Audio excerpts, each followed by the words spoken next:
আসসালামু আলাইকুম। সকল প্রশংসা মহান আল্লাহ তাআলার জন্য। আজকে আমি আপনাদের সাথে গুরুত্বপূর্ণ একটি বইয়ের কিছু অংশ পড়ার চেষ্টা করব। বইটির নাম আর রাহিকুল মাকতুম, যার লেখক শাইখ সফিউর রহমান মুবারকপুরি রাহিমাহুল্লাহ এবং বাংলা অনুবাদক আবুল হাসানাত কাসিম, রিফাত মাহমুদ, আলামিন ফেরদৌস, মুহাম্মদ ফয়জুর রহমান। বইটির প্রথম থেকে ২৪তম পর্ব ইতিমধ্যে চ্যানেলে দেওয়া আছে। আপনারা চাইলে চ্যানেলের প্লেলিস্ট চেক করতে পারেন অথবা উপরের বাটনে ক্লিক করে শুনে নিতে পারেন। তবে চলুন শুরু করা যাক। এদিকে মুশরিকরা মদিনা আক্রমণের জন্য তাদের শেষ মঞ্জিল ত্যাগ করে, কিন্তু মদিনায় প্রবেশ করতে গিয়ে দেখে বিশাল এক পরীক্ষা তাদের পথ আগলে দাঁড়িয়ে আছে। তারা পরীক্ষাটি পরিমাপ করে দেখে যে ঘোড়া নিয়ে কিছুতেই এই পরীক্ষা পার হওয়া সম্ভব নয়। তাছাড়া ঘোড়া বা আরোহী একবার নিচে পড়ে গেলে উঠতে পারবে বলেও মনে হয় না তাদের। তবু তারা পায়ে হেঁটে বা ঘোড়া নিয়ে পার হওয়ার মতো ফাঁকফোকর খুঁজে বের করার জন্য বারবার পরীক্ষার এই মাথা থেকে ও মাথা পর্যন্ত চক্কর কাটতে থাকে, কিন্তু কিছুতেই ভাগ্য তাদের সহায় হয় না। পরীক্ষাও যে একটি অব্যর্থ যুদ্ধ কৌশল হতে পারে, এটা তারা কল্পনাও করেনি। এমন অভিনব কৌশলে তারা হতোদ্যম হয়ে পড়ে। বাধ্য হয়ে যুদ্ধের পরিকল্পনা বাদ দিয়ে সিদ্ধান্ত নেয় অবরোধের। মুসলিমরা নিরাপদ দূরত্বে থেকে তাদের গতিবিধি পর্যবেক্ষণ করতে থাকে। পরীক্ষার আশেপাশে কাউকে দেখলে তার ওপর তীরবৃষ্টি শুরু হয়ে যায়, যাতে করে কোনো শত্রু সেটা ডিঙিয়ে অথবা মাটি ভরাট করে মদিনায় প্রবেশ করতে না পারে। কুরাইশের অশ্বারোহীরা পরীক্ষা পার হতে না পেরে ভেতরে ভেতরে জ্বলছে। এমন অসহায় অবস্থা মেনে নিতে কষ্ট হচ্ছে তাদের। অবরোধের ফলাফল কবে আসবে সেই অপেক্ষা অসহনীয় হয়ে ওঠে তাদের জন্য। যুবকরা উম্মাদের মতো ঘুরতে থাকে এদিক ওদিক। হঠাৎ তাদের ক্ষুদ্র একটি দল পরীক্ষার অপেক্ষাকৃত একটি সংকীর্ণ জায়গা আবিষ্কার করে ফেলে। এ দলের মধ্যে ছিল আমর ইবনে আবদি উদ, ইকরিমা ইবনে আবি জাহল এবং জিরার ইবনে এল খাত্তাব সহ আরও কয়েকজন। পথটি পেয়েই তারা ঘোড়া নিয়ে সেদিক দিয়ে ভেতরে ঢুকে পড়ে এবং শালা পর্বত ও পরীক্ষার মধ্যবর্তী স্থানে এসে চক্কর কাটতে থাকে। হঠাৎ আলী রাজিয়াল্লাহু আনহু কয়েকজন সাহাবীকে নিয়ে সেখানে পৌঁছান এবং সেই স্থানটি নিয়ন্ত্রণে এনে শত্রুদের ফেরার পথ বন্ধ করে দেন। আমর তখন মুসলিমদেরকে দ্বন্দ্বযুদ্ধের আহ্বান করে। আলী ইবনে আবি তালিব সামনে অগ্রসর হন, তাকে কথায় কথায় উত্তেজিত করে তোলেন। আমর ছিল কুরাইশের এক সাহসী যোদ্ধা। আলীর কথায় ক্ষিপ্ত হয়ে সে ঘোড়ার পিঠ থেকে লাফিয়ে নামে। তরবারির আঘাতে সে নিজেই কেটে ফেলে তার ঘোড়ার পা ও মুখ। এরপর ক্রোধে গজরাতে গজরাতে আলীর সঙ্গে দ্বন্দ্বযুদ্ধে লিপ্ত হয়। একে অপরের উপর তরবারির আঘাত হানে। আলীর এক আঘাতেই আমর মাটিতে লুটিয়ে পড়ে। এরপর গলাকাটা মুরগির মতো তরপাতে তরপাতে নিস্তেজ হয়ে যায় তার দেহ। বাকিরা পরিমরি করে ছুটে পালায় সেখান থেকে। তারা তখন এতই ভীতসন্ত্রস্ত হয়ে পড়েছিল যে ইকরিমা তার বর্শা ফেলেই পালিয়ে যায়। মুশরিকরা পরীক্ষা অতিক্রম করার জন্য মরিয়া হয়ে ওঠে। মাটি দিয়ে ভরাট করার চেষ্টা করে অপেক্ষাকৃত সংকীর্ণ জায়গাগুলো, কিন্তু সুবিধা করতে পারে না। মুসলিম যোদ্ধারা নানা কৌশলে পরীক্ষা থেকে দূরে হটিয়ে দেয় তাদের। পরীক্ষার কাছে ঘেঁষতে গেলেই তাদের ওপর নেমে আসে তীর ও পাথর বৃষ্টি। তারও কম যায় না। তারা ইটের জবাব পাটকেল দিয়ে দেয়, কিন্তু কিছুতেই যুদ্ধের নিয়ন্ত্রণ তাদের হাতে নিতে পারে না। পরীক্ষা অতিক্রম করাও সম্ভব হয় না তাদের পক্ষে। নিরুপায় হয়ে ব্যর্থ মনোর্থে পরীক্ষার ওপারেই অবস্থান করতে হয় তাদের। কাফিরদের পরীক্ষা অতিক্রম করার অব্যাহত চেষ্টা এবং তার বিপরীতে মুসলিমদের নিশ্ছিদ্র প্রতিরোধ ব্যবস্থা টিকিয়ে রাখতে নবীজি এতটাই ব্যস্ত ছিলেন যে তার কয়েক ওয়াক্ত সালাত ছুটে যায়। জাবির রাজিয়াল্লাহু আনহু থেকে বর্ণিত, খন্দক যুদ্ধ চলাকালে একদিন উমার ইবনে এল খাত্তাব কাফিরদের গালাগাল করতে করতে বলেন, হে আল্লাহর রাসূল, সূর্য অস্ত যায়, এখনও আসরের সালাত পড়তে পারিনি। তিনি বলেন, আমারও তো একই অবস্থা, আমিও সালাত আদায় করতে পারিনি। এরপর আমরা তার সাথে বাথান নামক স্থানে এসে ওযু করি, কিন্তু ততক্ষণে সূর্য ডুবে যায়। নবীজি প্রথমে আসরের এবং পরে মাগরিবের সালাত আদায় করেন। যথাসময়ে সালাত আদায় করতে না পেরে নবীজি সাল্লাল্লাহু আলাইহি ওয়াসাল্লাম খুবই মর্মাহত হন। বুকের গভীর থেকে বদদুয়া বেরিয়ে আসে মুশরিকদের বিরুদ্ধে। আলী রাজিয়াল্লাহু আনহু বলেন, খন্দক যুদ্ধের এক পর্যায়ে আল্লাহর রাসূল বলেন, হে আল্লাহ, মুশরিকদের কবর ও ঘরবাড়ি আগুন দিয়ে জ্বালিয়ে দিন। ওরা আমাদেরকে সূর্যাস্ত পর্যন্ত ব্যস্ত থাকতে বাধ্য করেছে। মুসনাদু আহমদ এবং মুসনাদু শাফিঈতে বর্ণিত আছে, মুশরিকরা আল্লাহর রাসূল সাল্লাল্লাহু আলাইহি ওয়াসাল্লামকে জোহর, আসর, মাগরিব ও ইশার সালাত আদায় করা থেকে বিরত রেখেছিল। পরে অবসর সময়ে তিনি এসব সালাত আদায় করে নেন। ইমাম নববী বলেন, উপরিউক্ত দুই বর্ণনার সার কথা হচ্ছে, খন্দক যুদ্ধ টানা কয়েকদিন চলে। কোনো দিন হয়তো এক ওয়াক্তের সালাত পড়তে সমস্যা হয়েছে, অন্যদিন হয়তো আরেক ওয়াক্তের সালাত কাজা হয়েছে। প্রতিরোধ ব্যবস্থা টিকিয়ে রাখার জন্য সালাত আদায়ে বিলম্ব হওয়া এবং সেজন্য মুশরিকদের দায়ী করে গালাগাল বা বদদোয়া করার ঘটনা থেকে স্পষ্টত বোঝা যায় মুশরিকরা খন্দক পার হওয়ার সর্বাত্মক চেষ্টা করেছে। কিন্তু মুসলিমদের কয়েকদিনের অব্যাহত প্রতিরোধে তা ভেস্তে গেছে। উভয় বাহিনীর মধ্যে পরিখার আড়াল থাকায় মুখোমুখি যুদ্ধের ঘটনা ঘটেনি। তীরনিক্ষেপ ও ছোটখাটো সংঘর্ষের মধ্যেই সীমাবদ্ধ ছিল যুদ্ধের ব্যক্তি, ফলে ক্ষয়ক্ষতিও হয়েছে তুলনামূলক কম। এই যুদ্ধে 6 জন মুসলিম ও 10 জন মুশরিক নিহত হয়। এদের 2 জন বাদে বাকি সবাই নিহত হয় তীরের আঘাতে। সেদিন সাদ ইবনে মুআজ রাজিয়াল্লাহু আনহু তীরবিদ্ধ হন। বাহুর প্রধান শিরায় আঘাত লাগে তার। কুরাইশের পক্ষ থেকে তীরটি নিক্ষেপ করে হিব্বান ইবনে আরিকা।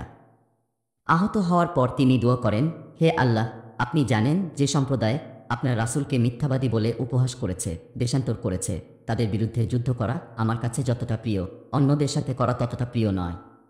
হে আল্লাহ, আমার মনে হয় আপনি তাদের বিরুদ্ধে আমাদের যুদ্ধ শেষ পর্যায়ে পৌঁছে দিয়েছেন। যদি কুরাইশদের সাথে কোনো যুদ্ধ বাকি থেকে থাকে, আমায় জীবিত রাখুন, যেন তাদের বিরুদ্ধে আপনার জন্য জিহাদ করতে পারি। আর যদি এটাই হয়ে থাকে শেষ যুদ্ধ, তবে এ ক্ষত শুকানোর আর দরকার নেই, এটাকেই বানিয়ে দিন আমার মৃত্যুর কারণ।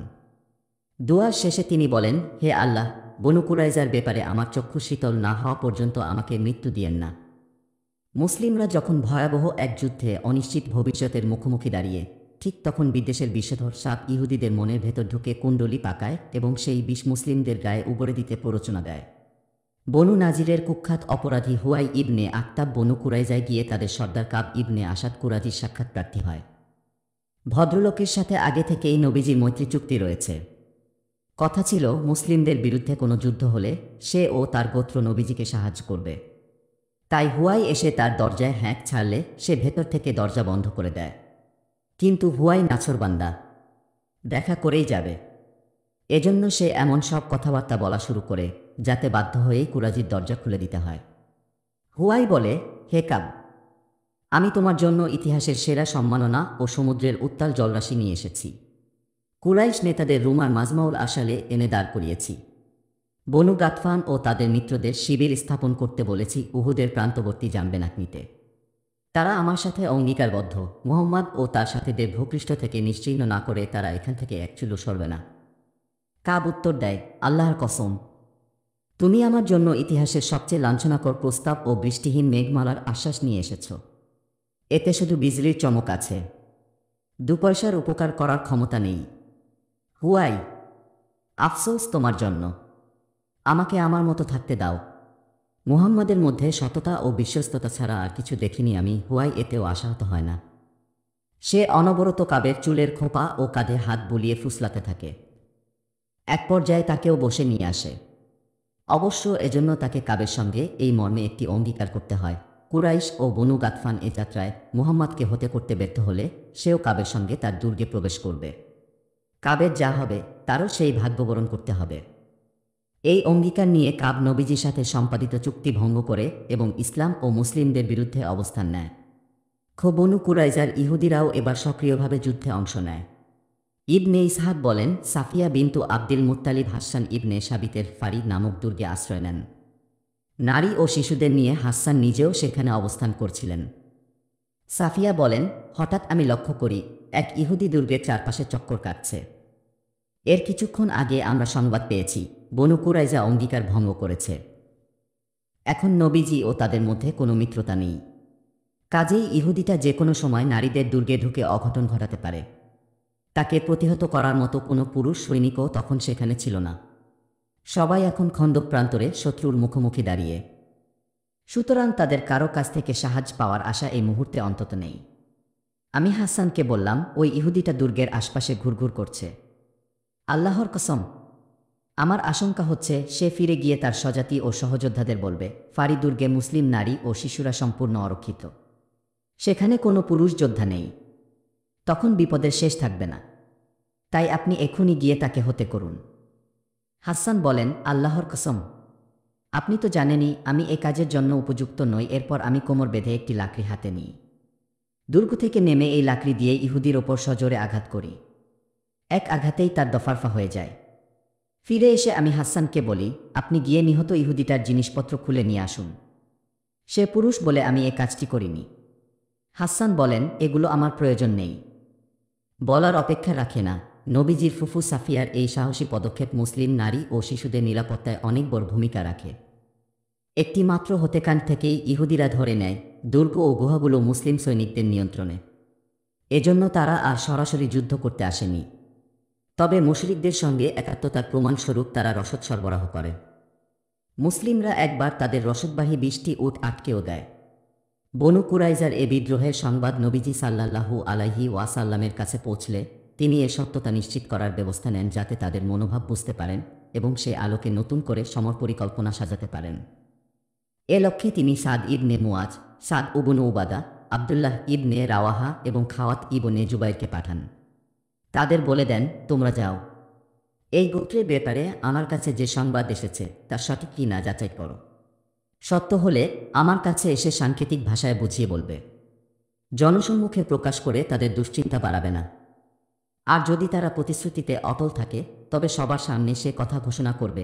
প্রতিনিধি দল তদন্তে নেমে দেখতে পায় ইহুদিরা এতটাই উত্তেজিত যে তাদের উপস্থিতিতেও তারা ইসলাম ও তার নবীকে গালাগাল করতে ভাবিত হচ্ছে না। তারা বলে, রাসূল আবার কে? আমাদের ও মুহাম্মাদের মধ্যে কোনো অঙ্গীকার নেই কোনো চুক্তিও।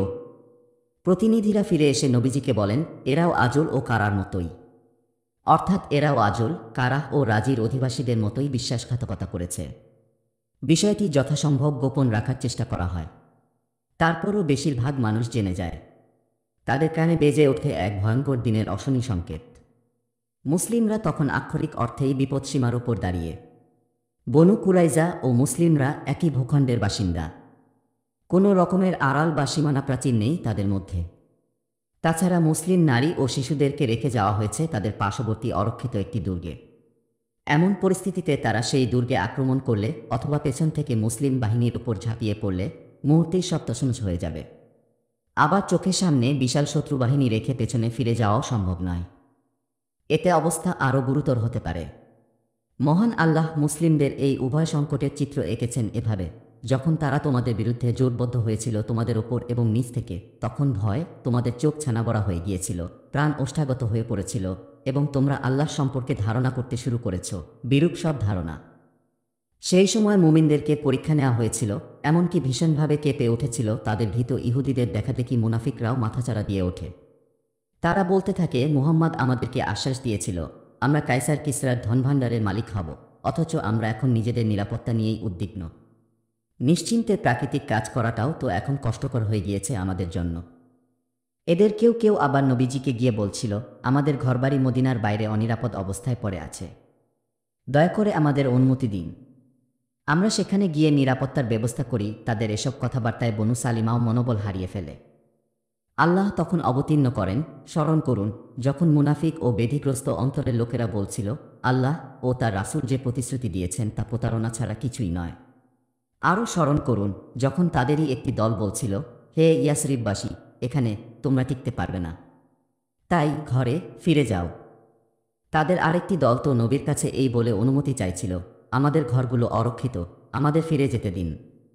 অথচ সেগুলো অরক্ষিত ছিল না, বরং পালিয়ে যাওয়াই ছিল তাদের আসল উদ্দেশ্য। বনু কুরাইজার বিদ্রোহের সংবাদ নিশ্চিত হলে নবীজি সাল্লাল্লাহু আলাইহি ওয়াসাল্লাম একটি কাপড় দিয়ে মুখমণ্ডল ঢেকে রেখে কিছু সময় শুয়ে থাকেন।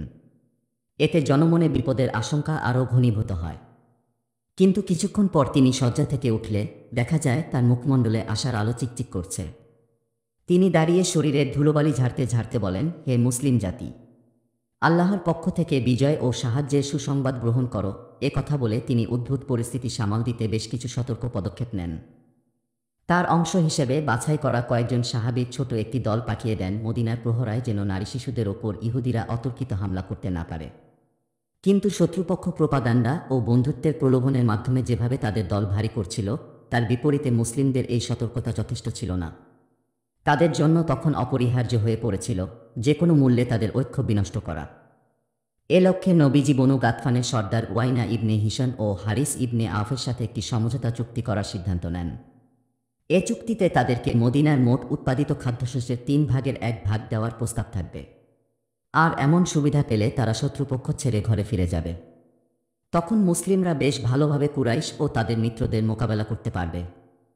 নবীজি সাল্লাল্লাহু আলাইহি ওয়াসাল্লাম তার এই প্রস্তাবনা নিয়ে সাহাবীদের সাথে পরামর্শে বসেন।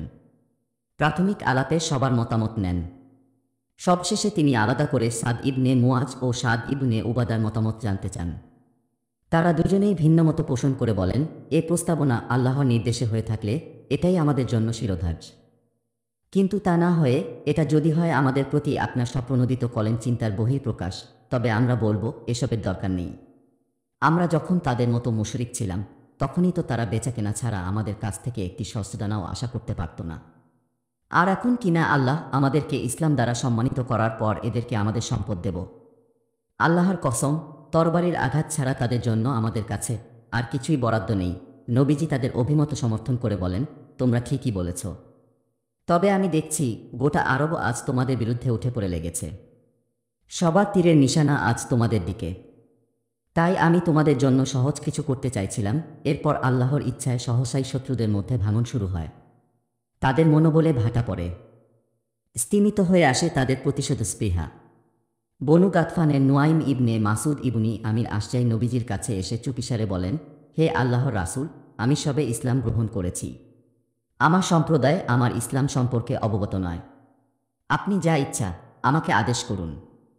নবীজি তাকে বলেন, তুমি একা মানুষ, কাজেই তাদের বিরুদ্ধে সামরিক পদক্ষেপ তুমি নিতে পারবে না, সেটা উচিত হবে না। তবে তুমি তাদের মধ্যে ভাঙন সৃষ্টি করতে পারো, নষ্ট করে দিতে পারো তাদের মনোবল। জেনে রেখো, যুদ্ধ মানেই বুদ্ধির খেলা। নুয়াইম কালক্ষেপণ না করে সঙ্গে সঙ্গে সম্মিলিত বাহিনীর কাছে চলে যান। ইসলাম গ্রহণের পূর্বে এসব গোত্রের সাথে তার বেশ সখ্য ছিল। তিনি প্রথমে বনু কুরাইজায় যান। তাদেরকে বলেন, তোমরা নিশ্চয়ই জানো আমার ও তোমাদের বন্ধুত্ব কতটা গভীর। তারা বলল, অবশ্যই। নুয়াইম বললেন, তোমরা ও কুরাইশরা এক নও। তারা এখানে বহিরাগত, তোমরা স্থানীয়। এ দেশ তোমাদের, তোমাদের ধনসম্পদ, সন্তান সন্ততি ও স্ত্রী পরিজন সবই এখানে। এদের সবাইকে নিয়ে অন্য কোথাও চলে যাওয়া সম্ভব নয়। কুরাইশ ও বনু গাতফান মুহাম্মদ ও তার সঙ্গীদের সাথে যুদ্ধ করতে এসেছে, আর তোমরা কিনা স্বদেশের লোকদের ছেড়ে তাদেরকেই সাহায্য করছ। ভুলে যেও না, তাদের ধনসম্পদ ও স্ত্রী পরিজন এখান থেকে অনেক দূরে। তারা সুবিধা পেলে যুদ্ধ করবে, অন্যথায় ফিরে যাবে নিজ দেশে। তখন তোমাদেরকে অথবা মুহাম্মদকে নিয়ে ভাববার অবসর থাকবে না তাদের। মাঝখান দিয়ে তোমরা তাদের সাহায্যে এগিয়ে আসায় মুহাম্মদ তোমাদের থেকে প্রতিশোধ নেবেন। এরপরও তোমরা যুদ্ধ করতে চাইলে কুরাইশদের থেকে উচ্চমূল্যের বন্ধক গ্রহণ করো। এতে যুদ্ধের ফলাফল যাই হোক, তোমাদের ক্ষতির পরিমাণ অন্তত কমে আসবে। জবাবে তারা বলল, তুমি আমাদের ঠিক পরামর্শটাই দিয়েছ। বনু কুরাইজাকে মন্ত্রণা দেওয়ার পর নুয়াইম সোজা চলে যান কুরাইশদের কাছে। তাদেরকে বলেন, তোমাদের সাথে আমার সম্পর্ক কতটা গভীর সেটা নিশ্চয়ই আর নতুন করে বলার কিছু নেই। সেই সম্পর্কের দায়বদ্ধতা থেকেই তোমাদেরকে গোপন একটি তথ্য দিতে চাই। তারা বলল, যুদ্ধের দিনে এর চেয়ে বড় উপকার আর কিছু হতে পারে না। তিনি বললেন, ইহুদিরা মুহাম্মাদের সাথে চুক্তি ভঙ্গ করে এখন অনুতপ্ত। শীঘ্রই তারা তোমাদের কাছে লোক পাঠাবে, মূল্যবান কিছু বন্ধক চাইবে তোমাদের কাছে। এরপর সেগুলো মুহাম্মাদের হাতে তুলে দেবে অঙ্গীকার ভঙ্গের বিনিময় হিসেবে। এভাবে আবার মুহাম্মাদের সাথে গড়ে উঠবে তাদের বন্ধুত্বপূর্ণ সম্পর্ক। মাঝখান দিয়ে তোমরা পড়ে যাবে অর্থনৈতিক ও সামরিক চাপে। তাই তারা তোমাদের কাছে বন্ধক চাইলে তোমরা দিও না। এখানেও তিনি সফল হন। পরপর দুটি সাফল্য অর্জনের পর তিনি চলে যান বনু গাতফানের কাছে। কুরাইশদের মতো তাদেরকেও তিনি একই কথা বলে বিভ্রান্তিতে ফেলেন। পঞ্চম হিজরির শাওয়াল মাসের শুক্রবার দিবাগত রাতে কুরাইশরা দূত মারফত বনু কুরাইজার ইহুদিদের কাছে বার্তা পাঠায়, আমাদের অবস্থানের জায়গাটি ভালো নয়, আমাদের ঘোড়া ও উটগুলো মারা যাচ্ছে। তাই চলো আমরা একযোগে মুহাম্মাদের ওপর আক্রমণ করি। জবাবে ইহুদিরা বলে পাঠায়, আজ তো শনিবার। শনিবারের বিধিনিষেধ উপেক্ষা করার কারণে আমাদের পূর্ববর্তীদের কী পরিণাম হয়েছিল তা নিশ্চয়ই তোমাদের মনে করিয়ে দেওয়ার দরকার নেই। তাছাড়া তোমরা আমাদের কাছে গুরুত্বপূর্ণ কিছু বন্ধক না রাখলে আমরা তোমাদের সাথে যুদ্ধে যাচ্ছি না। দূত এ সংবাদ নিয়ে এলে কুরাইশ ও বনু গাতফান একযোগে বলে ওঠে, আল্লাহর কসম, নুয়াইম তোমাদের সত্য বলেছে। উপায় না দেখে তারা বনু কুরাইজার ইহুদিদের বলে পাঠায়, আল্লাহর কসম, তোমাদের কাছে আমরা কিছুই বন্ধক রাখব না। চাইলে মুহাম্মাদের বিরুদ্ধে চূড়ান্ত লড়াইয়ে আমাদের সাথে যোগ দাও অথবা চরম ভাগ্য বিপর্যয়ের অপেক্ষা করো। উত্তরে তারা বলে, আল্লাহর কসম, নুয়াইম সত্য বলেছে। এভাবে উভয় দলের মধ্যে অনৈক্য তৈরি হয়। সেই সূত্রে যুদ্ধক্ষেত্রে দেখা দেয় চরম বিশৃঙ্খলা। মনোবল হারিয়ে ফেলে কুরাইশ ও বনু গাতফানের যোদ্ধারা। এদিকে মুসলিমরা আল্লাহর কাছে কায়মনোবাক্যে দোয়া করছিল, হে আল্লাহ, আপনি আমাদের দোষত্রুটি ঢেকে রাখুন, আমাদেরকে ভয়ভীতি ও বিপদাপদ থেকে নিরাপদ রাখুন। নবীজিও দোয়া করছিলেন। তার দোয়ার পুরোটাই ছিল সম্মিলিত বাহিনীর বিরুদ্ধে। তিনি বলছিলেন, হে আল্লাহ, হে কিতাব অবতরণকারী, হে দ্রুত হিসাব গ্রহণকারী, এই সম্মিলিত বাহিনীকে আপনি পরাজিত করুন। আল্লাহ তার প্রিয় রাসূল ও মুসলিমদের দোয়া কবুল করেন। মুশরিকদের মধ্যে অনৈক্য সৃষ্টি করে দেন, তাদের মনোবল ভেঙে দেন। সেই সাথে সৃষ্টি করেন প্রচণ্ড ঝড়ো হাওয়া। বাতাসের তোড়ে তাদের তাঁবুর সব খুঁটি ভেঙে পড়ে, শামিয়ানা উড়ে যায়, চুলায় চড়ানো পাতিল মাটিতে গড়াগড়ি খেতে শুরু করে। মুহূর্তেই লণ্ডভণ্ড হয়ে যায় সব কিছু। তাদের একদম স্থির হয়ে দাঁড়াবারও জো থাকে না সেখানে। তার উপর আল্লাহ তাআলার নির্দেশে আসমান থেকে নেমে আসে একদল ফেরেশতা। তারা শত্রুপক্ষের প্রতিটি সৈন্যের হৃদয়ে সঞ্চার করে দেন সীমাহীন ভয় ও উৎকণ্ঠা। শৈত্যপ্রবাহ ও ভয়োত্তেজনায় থরথর করে কাঁপতে থাকে তারা। এরই মধ্যে রাতের কালো আধার জেঁকে বসে তাদের উপর। মুশরিকদের জন্য পরিস্থিতি হয়ে ওঠে আরও বিপজ্জনক। নবীজি সাল্লাল্লাহু আলাইহি ওয়াসাল্লাম সেই পরিস্থিতি পর্যবেক্ষণের জন্য হুজাইফা ইবনেল ইয়ামানকে পাঠান শত্রু শিবিরে। তিনি রাতের আধার গলে সেখানে গিয়ে দেখতে পান সবাই মক্কায় ফিরে যাওয়ার ব্যাপক প্রস্তুতি নিচ্ছে। তিনি ফিরে এসে এ সংবাদ দিলে নবীজি স্বস্তির নিঃশ্বাস ফেলেন। আল্লাহ তার শত্রুদের খালি হাতে ফিরিয়ে দিয়েছেন। এ যুদ্ধে তাদের ক্ষতি ছাড়া লাভ হয়নি কিছুই। শত্রুর মোকাবেলায় আল্লাহ একাই যথেষ্ট। তিনি তার কথা রেখেছেন, তার পক্ষের লোকদের সম্মানিত করেছেন, নানাভাবে তাদের সাহায্য সহযোগিতা পাঠিয়েছেন এবং একাই পরাজিত করেছেন মক্কার কুরাইশ, মদিনার ইহুদি ও মুনাফিকদের। এমন একটি অভাবিতপূর্ব যুদ্ধ শেষে নবীজি মদিনায় ফিরে আসেন। বিশুদ্ধ মতানুসারে খন্দক যুদ্ধ সংঘটিত হয় ৫ম হিজরির শাওয়াল মাসে। মুশরিকরা প্রায় ১ মাস মদিনা অবরোধ করে রাখে। ঐতিহাসিক সূত্রাবলী পর্যালোচনা করলে বোঝা যায় অবরোধ শুরু হয়েছিল শাওয়াল মাসে এবং শেষ হয়েছিল জিলহজ মাসে। বিশিষ্ট ঐতিহাসিক ইবনে সাদ বলেন, নবীজি বুধবার মদিনায় ফিরে আসেন। তখনও জিলহজ মাস শেষ হওয়ার ৭ দিন বাকি। খন্দক যুদ্ধে রক্তপাতের ঘটনা তেমন ঘটেনি বললেই চলে। এ যুদ্ধ ছিল আগাগোড়া একটি স্নায়ুযুদ্ধ। তবু ইসলামের ইতিহাসে এর গুরুত্ব ও প্রভাব বহুমুখী ও সুদূরপ্রসারী। এর মধ্য দিয়ে মুশরিকদের মনোবল সম্পূর্ণরূপে ভেঙে যায়। সেই সাথে জনমনে এটাও বদ্ধমূল হয়, আরবের কোনো শক্তিই মদিনার অগ্রসরমান ক্ষুদ্র মুসলিম জনগোষ্ঠীকে সমূলে বিনাশ করতে পারবে না। কারণ মক্কার মুশরিকরা এই খন্দক যুদ্ধে যে পরিমাণ সৈন্য একত্র করতে পেরেছে, ভবিষ্যতে তাদের পক্ষে সেটা আর সম্ভব হবে না। এজন্যে তারা খন্দক ছেড়ে চলে যাওয়ার সময় নবীজি মন্তব্য করেন, এখন থেকে আমরা তাদের বিরুদ্ধে আক্রমণাত্মক যুদ্ধ করব। তারা আমাদের বিরুদ্ধে আর যুদ্ধ করার সাহস করবে না। এখন থেকে ক্রমশ আমরা এগিয়ে যেতে থাকব তাদের দিকে। বনু কুরাইজার যুদ্ধ। খন্দকের যুদ্ধ শেষে নবীজি সাল্লাল্লাহু আলাইহি ওয়াসাল্লাম যেদিন মদিনায় ফেরেন, সেদিনই দুপুরবেলা জিবরিল আমিন এসে বলেন, আপনি কি অস্ত্র রেখে দিয়েছেন?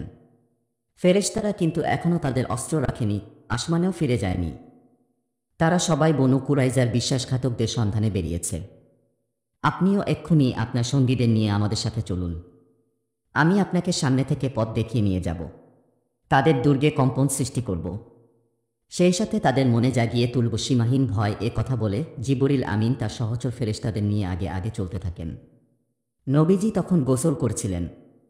জিবরিলের কথা শুনে সঙ্গে সঙ্গে বেরিয়ে আসেন এবং একজন ঘোষককে সকলের সামনে ঘোষণা দিতে বলেন, যে ব্যক্তি শোনার ও মানার যোগ্যতা আছে সে যেন বনু কুরাইজায় গিয়ে আসরের সালাত আদায় করে নেয়। মদিনার প্রশাসনিক দায়িত্ব এবার অর্পিত হয় আব্দুল্লাহ ইবনে উম্মি মাকতুমের ওপর।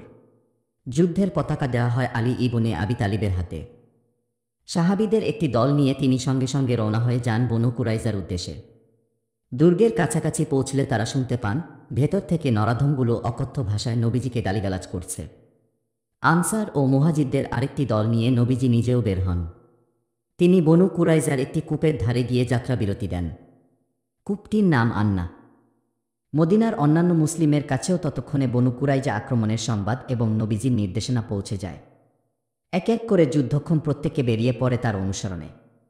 পথিমধ্যে আসরের সময় হয়ে যায়।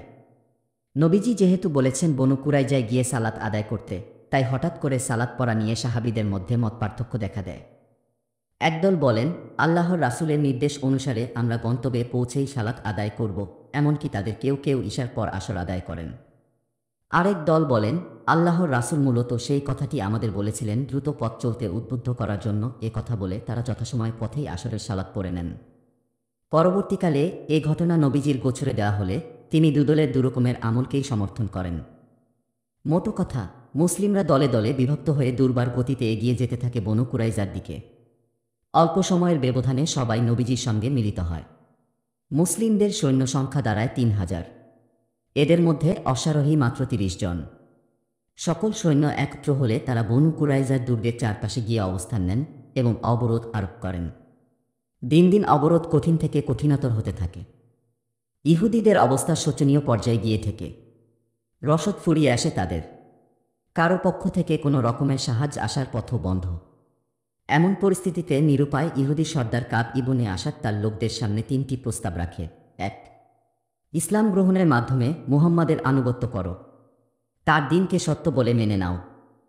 এতে তোমাদের জানমাল, সন্তান সন্ততি ও ত্রিপরিজন সবই নিরাপদ থাকবে। তোমরা নিশ্চয় জানো তিনিই আল্লাহর রাসূল। তার রিসালাত তোমাদের কাছে সূর্যের চেয়েও বেশি পরিষ্কার। তোমাদের ধর্মীয় গ্রন্থেও এর সত্যতার প্রমাণ তোমরা পেয়েছ। ২. তোমরা তোমাদের স্ত্রী সন্তান ও অবলা নারীদের নিজ হাতে হতে করো। এরপর পিছুটান ছেড়ে তরবারি হাতে মুহাম্মাদের দিকে অগ্রসর হও। সর্বশক্তি নিয়ে ঝাঁপিয়ে পড়ো তার ওপর। এতে তোমরা হয় বিজয়ী হবে, নয়তো তোমাদের সর্বশেষ ব্যক্তিটিও শেষ নিঃশ্বাস ত্যাগ করা পর্যন্ত লড়াই করে যাবে তার বিরুদ্ধে। ৩. অথবা তোমরা শনিবারে আক্রমণ করে বসো মুহাম্মদ ও তার সঙ্গীদের উপর। এদিন আমরা যুদ্ধ করি না বলে তারা খুব সহজেই প্রতারিত হবে এবং সম্পূর্ণ অপ্রস্তুত অবস্থায় আমাদের তীরতরবারির নিশানায় পরিণত হবে। তবে দুঃখের বিষয়, ৩টি প্রস্তাবের কোনোটিই তাদের পছন্দ হয় না। কাব তখন ক্ষুব্ধ কণ্ঠে বলে ওঠে, মায়ের কোলে জন্ম নেওয়ার পর থেকে আজ পর্যন্ত তোমরা কোনো বিচক্ষণতার পরিচয় দিতে পারোনি। প্রস্তাব বাতিল হওয়ার পর তাদের সামনে কেবল একটি পথই খোলা থাকে। সেটি হচ্ছে নবীজির কাছে আত্মসমর্পণ করা এবং নিজেদের ভাগ্য নির্ধারণের দায়িত্ব তার হাতে অর্পণ করা। তবে আত্মসমর্পণের আগে তারা তাদের কয়েকজন মুসলিম মিত্রের সাথে আলোচনা করার ইচ্ছা প্রকাশ করে। তারা ভেবেছিল এই আলোচনার মাধ্যমে হয়তো মুসলিমদের পক্ষ থেকে আত্মসমর্পণের পরিণতি সম্পর্কে কিছুটা আভাস পাওয়া যাবে। এ চিন্তা থেকেই তারা নবীজির কাছে অনুরোধ জানায়, আপনি দয়া করে আবু লুবাবাকে আমাদের কাছে পাঠিয়ে দিন। আমরা তার সাথে পরামর্শ করতে চাই। আবু লুবাবা তাদের শুভাকাঙ্ক্ষী। তাছাড়া তার বাদান ও পরিবার পরিজনের অবস্থানও ইহুদিদের এলাকায়। তাদের অনুরোধের প্রেক্ষিতে নবীজি তাকে দুর্গে যাওয়ার অনুমতি দেন। দুর্গের সবাই তাকে দাঁড়িয়ে সম্মান জানায়। নারী, শিশু, যুবক, বৃদ্ধ ডুকরে কেঁদে ওঠে তাকে দেখে। তাদের সে কান্না হৃদয় ছুঁয়ে যায় আবু লুবাবার। তার কোমল হৃদয়টা অনেক বেশি আর্দ্র হয়ে ওঠে। ইহুদিরা জিজ্ঞেস করে, আবু লুবাবা, আমরা কি মুহাম্মাদের কাছে আত্মসমর্পণ করতে পারি? তিনি বলেন, অবশ্যই কি। এরপর তিনি গলায় চাকু চালানোর ইশারা করেন। এর অর্থ মৃত্যুদণ্ড। পরক্ষণেই তার মনে হয় এটা তো আল্লাহ ও তার রাসূলের সাথে বিশ্বাসঘাতকতা শামিল। এজন্য তিনি খুবই লজ্জিত হন। দুর্গ থেকে বের হয়ে সোজা চলে যান মসজিদে নববীতে। সেখানে গিয়ে মসজিদের খুঁটির সাথে নিজেকে বাঁধেন। এরপর শপথ করেন, নবীজি নিজ হাতে তার বাঁধন খুলে না দিলে তিনি এক চুলো নড়বেন না সেখান থেকে, মারাবেন না বনু কুরাইজার ভূমিও। এদিকে নবীজি তার অপেক্ষায় পথ চেয়ে আছেন। পরে অন্যদের মাধ্যমে তার কথা জানতে পারলে তিনি বলতে শুরু করেন, সে এসব না করে সরাসরি আমার কাছে চলে এলেই পারত। আমি আল্লাহর কাছে তার জন্য ক্ষমা চেয়ে নিতাম। কিন্তু সে যেহেতু কসম কেটে সিদ্ধান্ত নিয়েই ফেলেছে, তাই আল্লাহ তার তাওবা কবুল না করা পর্যন্ত আমার আর কিছুই করার নেই। আবু লুবাবা সুস্পষ্ট ইঙ্গিত থাকা সত্ত্বেও বনু কুরাইজা নবীজির হাতে আত্মসমর্পণের সিদ্ধান্ত নেয়। অথচ তারা চাইলে খুব সহজেই অবরোধটাকে দীর্ঘ করে যুদ্ধের মোড় পরিবর্তন করতে পারত। সেই বৈষয়িক সামর্থ্য তাদের ছিল, কারণ খাদ্যশস্য ও মিঠা পানির বিরাট যোগান তাদের হাতে। তাছাড়া তাদের দুর্গটিও বেশ মজবুত এবং অনেকটাই দুর্ভেদ্য। অপরদিকে মুসলিম সৈনিকরা ক্ষুধায় কাতর। খোলা আকাশের নিচে প্রচণ্ড শীতে থরথর করে কাঁপছে সবাই। পরপর কয়েকটি যুদ্ধের ক্লান্তি ও অবসাদ তো ছিলই সর্বাঙ্গ জুড়ে। একমাত্র মন ছাড়া সমস্ত দেহই ঝুরঝুর করে ভেঙে পড়তে চাইছিল বেলে মাটির মতো।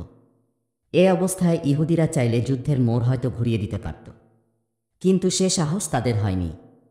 মূলত এটা ছিল একটা স্নায়ুযুদ্ধ। এ যুদ্ধে আল্লাহ তাআলা ইহুদিদের অন্তরে ভয় ঢেলে দিয়েছেন। এতে তাদের সাহস ও মনোবল সম্পূর্ণরূপে ভেঙে পড়েছে। প্রতিবাদ বা প্রতিঘাত করার শক্তি ছিল না কারো।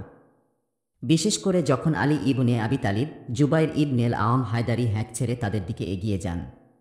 আলী হুঙ্কার ছেড়ে বলেন, শোনো ইমানদারেরা, আল্লাহর কসম, হামজার মতো আজ আমিও শহীদ হব, নয়তো তাদের এই দুর্গ জয় করব। এই রণহুঙ্কারে ইহুদিরা আরও ভরকে যায়।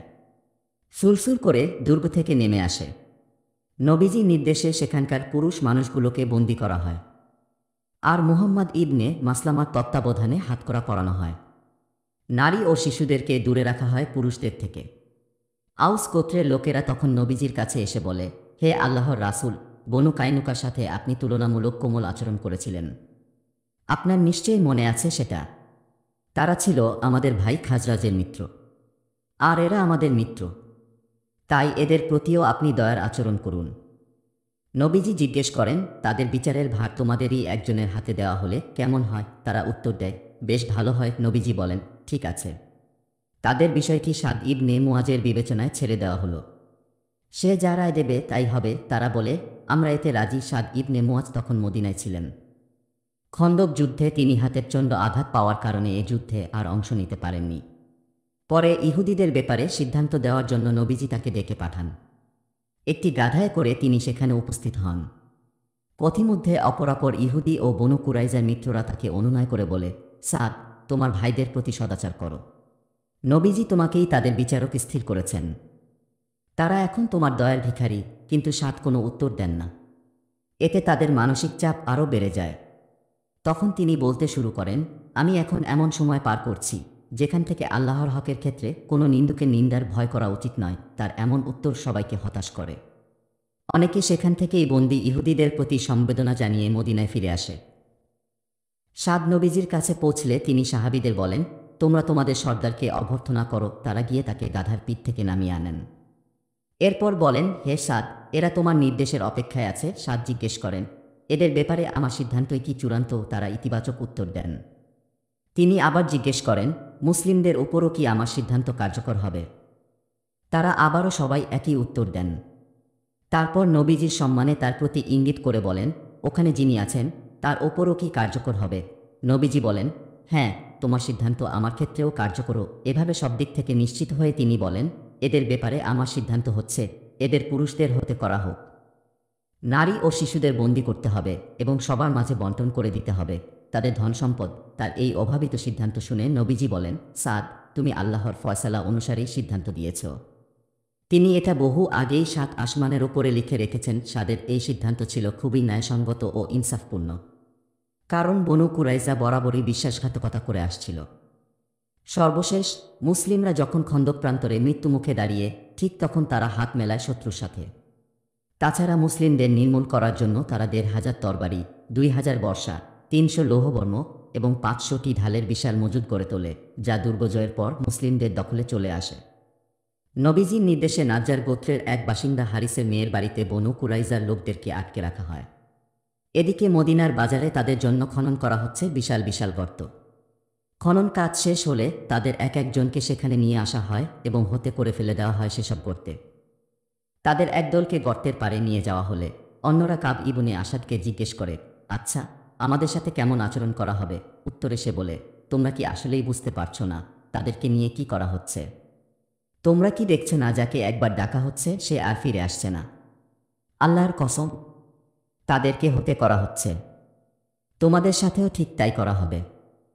সেদিন বনু কুরাইজার 600-700 জন যুদ্ধক্ষম পুরুষকে হতে করা হয়।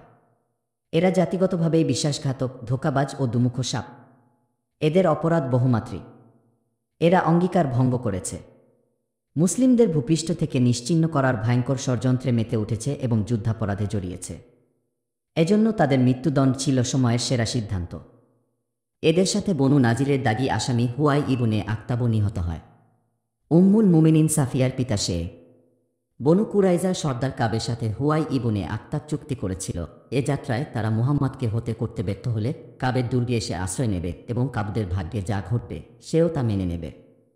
তার এই অঙ্গীকারের ভিত্তিতেই মূলত কাব মুসলিমদের সঙ্গে সম্পাদিত মৈত্রী চুক্তি ভঙ্গ করে। পরে কুরাইশ ও বনু গাতফান ব্যর্থ হয়ে ফিরে গেলে হুয়াই তার অঙ্গীকার অনুসারে বনু কুরাইজার দুর্গে এসে আশ্রয় নেয় এবং সেও তাদের ভাগ্যবরণ করে। শাস্তির জন্য তাকে সামনে আনা হলে দেখা যায় সে লম্বা একটি চাদর দিয়ে আপাদমস্তক ঢেকে রেখেছে। চাদরটি ছেঁড়া ফাটা। সে নিজেই চাদরটির এই দশা করেছে যেন তার মৃত্যুর পরে গনিমতের মাল হিসেবে এটা অন্য কাউকে দেওয়া না যায়।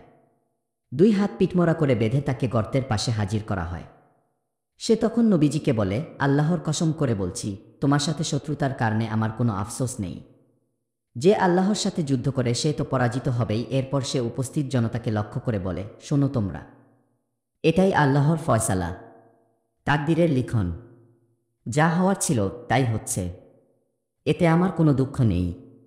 বনি ইসরায়েলের ভাগ্যে এই পরিণাম আল্লাহই লিখে রেখেছেন। বক্তব্যের পর সে নিথর হয়ে বসে পড়ে।